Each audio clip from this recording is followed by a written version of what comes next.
Hey everyone, welcome to Pada Live. This is me Anekumagan, and I hope you are all doing well. And it's important to do well in these days. And I hope wherever you are, I think the restrictions are lifted or like there are relaxation considering lockdown. So today we are going to start something very special, something very close to our heart, and we are having someone who joins in our YouTube journey. And it's very important to know about him because you will spend a lot of time listening to his inputs, his insights, and you'll go into deep about his learnings about music and how much he loves music. So we are starting a new series called Forgotten Sounds.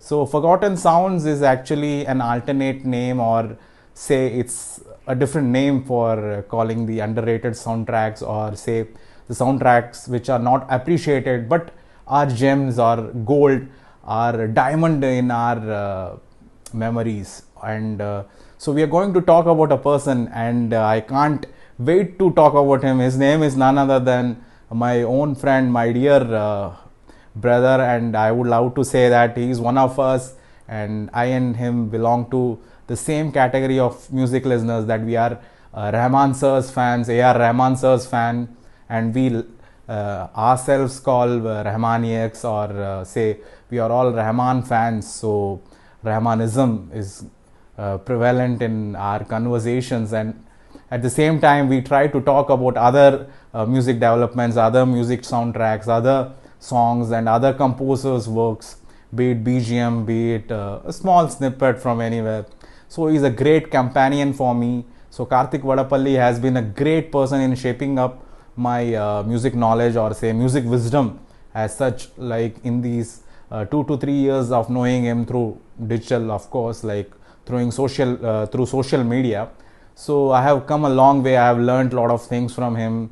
I hope he has also learned a few things from me. So introducing Karthik Vadapalli from Orlando, Florida, US.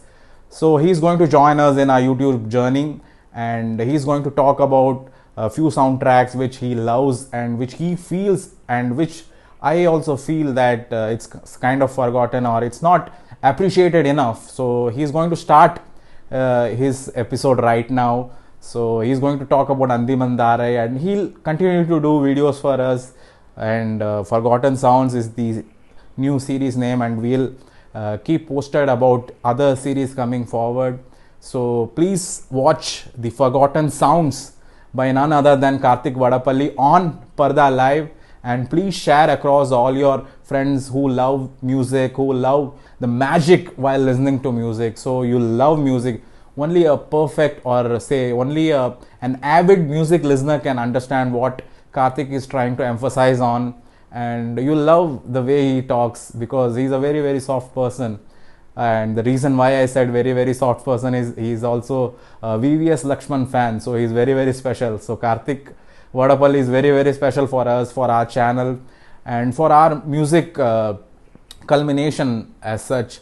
So introducing Karthik Vadapalli, my brother, my friend, my companion in music listening, and I can say more. So please watch Forgotten Sounds of Anthimanthaarai. So we'll be releasing some episodes, or some kind of episodes in two parts.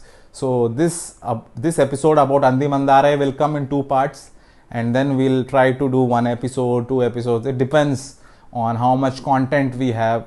So let's see, and let's listen to what Karthik has to say. And I hope you enjoy his inputs, you enjoy the way he talks. So see you all, and yeah, continue with Karthik. Hi everyone. So my name is Karthik and welcome. So I've been asked to talk about a very peculiar topic that is not often discussed or talked about. So today we're going to talk about one of those topics. It's about music. So basically it's about music, and we're going to talk about some of the most underrated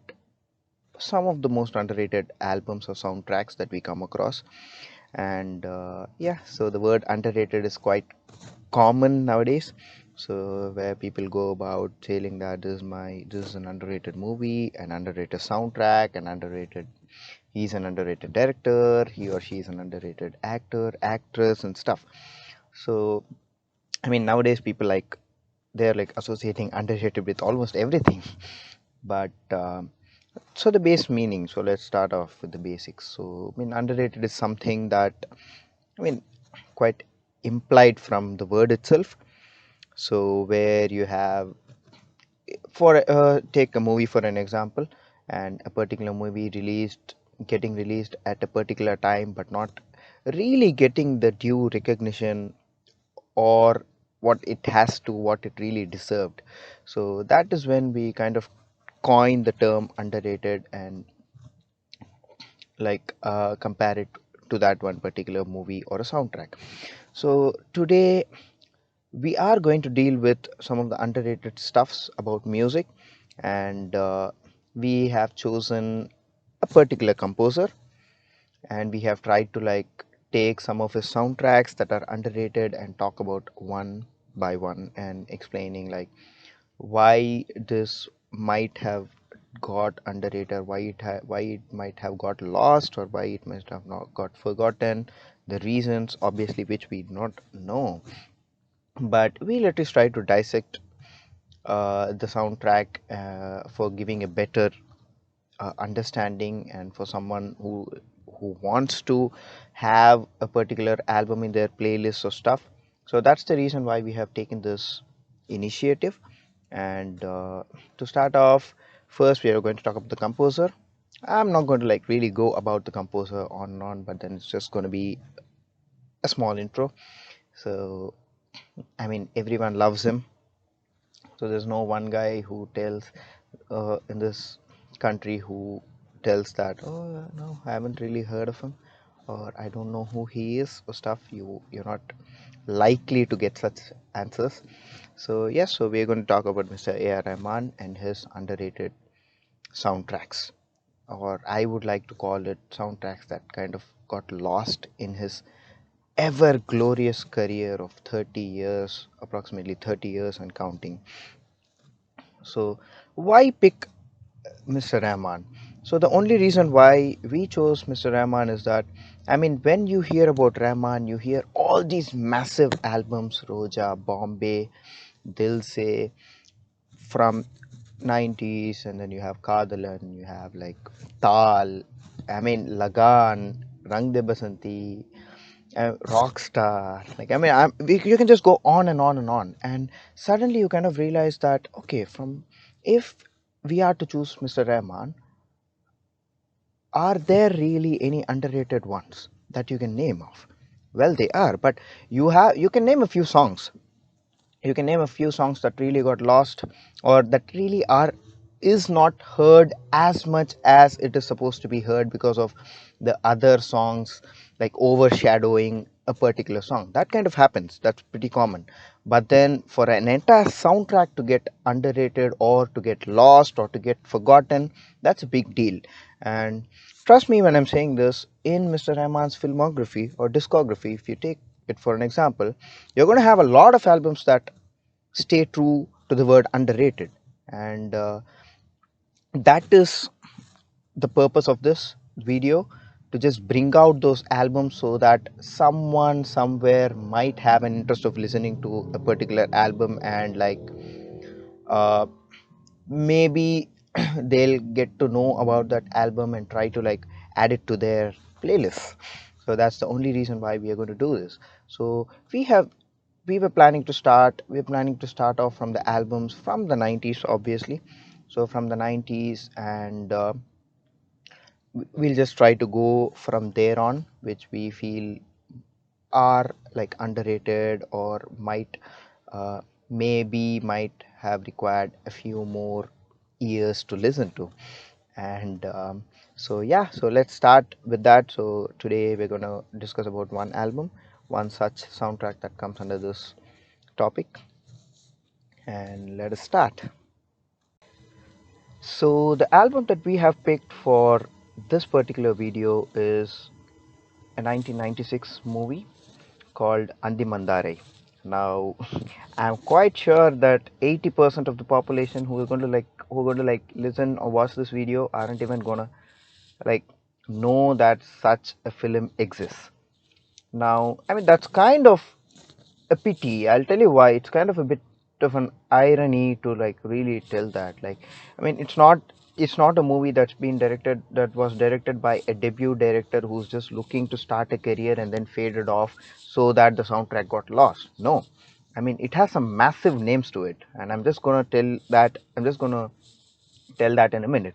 But before that, why this could have been underrated? So on my insights would be, if you just see at the plain view of it. So this was released in 96. In 1996, Mr. Rahman had two massive albums in Tamil.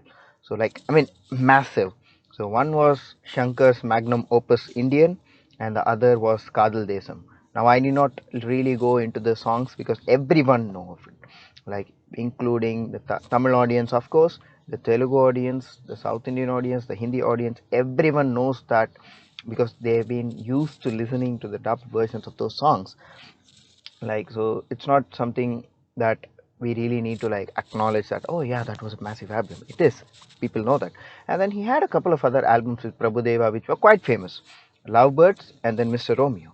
So the Tamil speaking people would be knowing knowing those two albums, and they would be like, they really know about those two albums as well. So amidst this is where the movie called Anthimanthaarai released. Now, I told you I would be coming back to the massive names that the film is associated with. Now let me tell you, the movie is directed by Mr. Bharati Raja, who's a veteran, and it has lyrics by Mr. Vairamuthu, who's another veteran, and then the music, of course, is by Mr. A.R. Rahman. And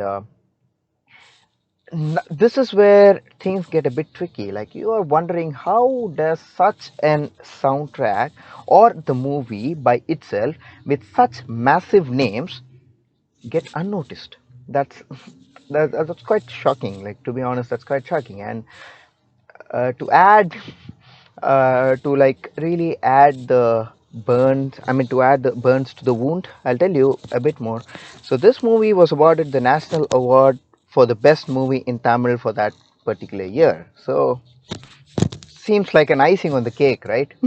Like, you have the movie is a national award winner, national awardee. It has three massive names associated with it, and of course the actors as well. So the male lead was played by Mr. Vijay Kumar, and the female lead was by Mrs. Jayasuda, and uh, these are not like, these are massive names, like big names. Uh, and for the movie ran for ironically, the movie just ran for a week in the theaters, which I mean, which I don't understand why and why and why does this keep happening again and again.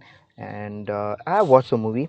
So to be honest, I watched the movie and it's a pretty good movie. It's not like something that like some bad thing that's thrown on your face and you don't really like it to forget everything about it. No, it's a good movie with a very good soundtrack, and that's the reason what we are going to discuss today.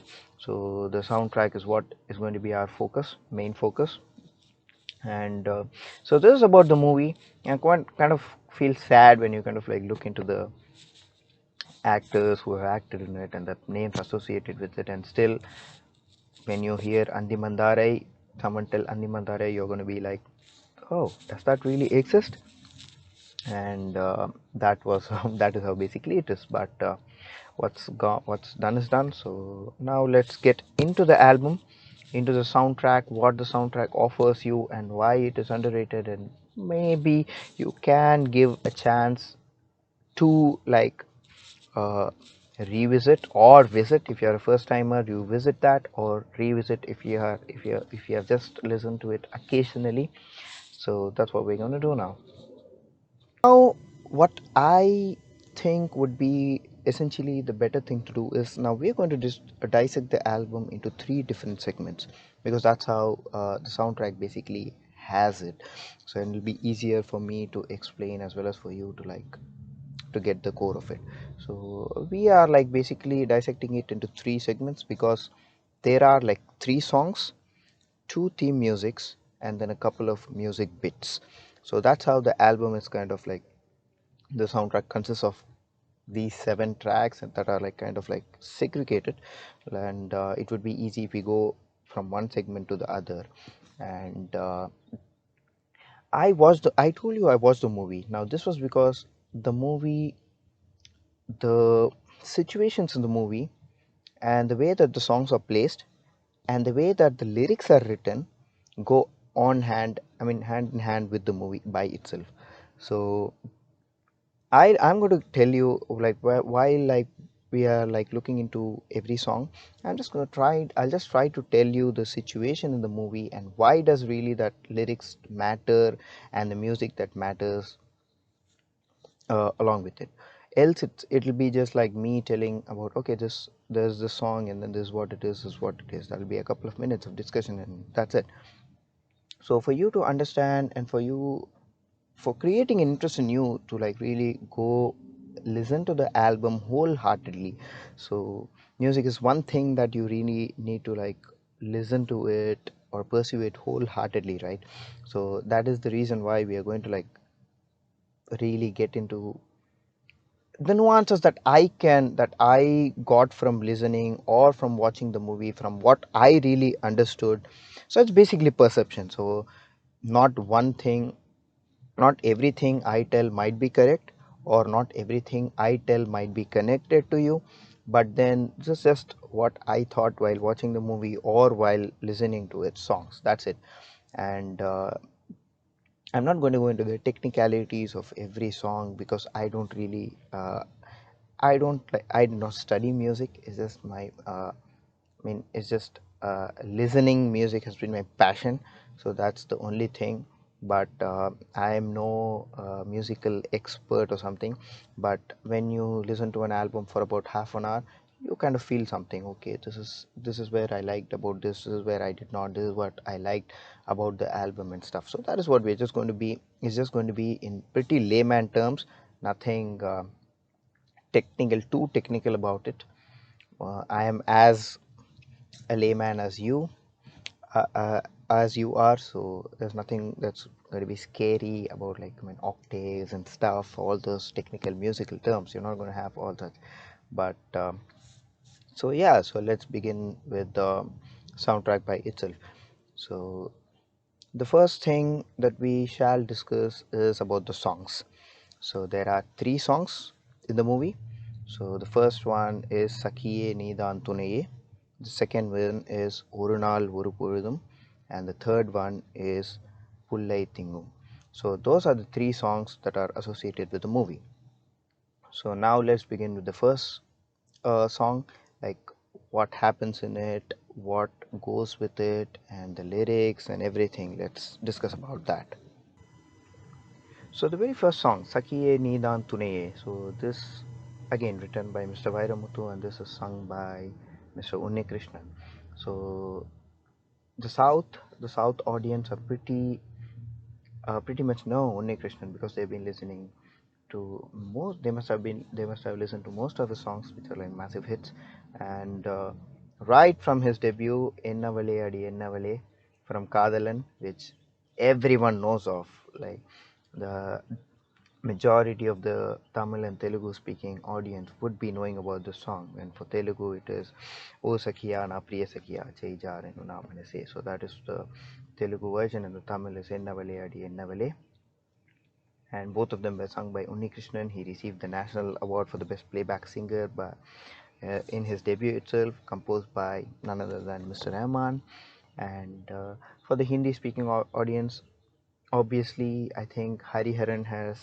Hariharan has sung that version of the song, the Hindi version of Enna Vale Adi Enna Vale. So and I don't really know whether Hindi audience are too much acclimated with Mr. Unikrishnan, but if not, this is a perfect stop for you. This is a perfect start for you where you need to listen to Enna Vale Adi Enna Vale to know how good a singer he is. So this song has been sung by him, was sung by him, Sakiye Nindan Tuniye, and it is melody. It is a melody.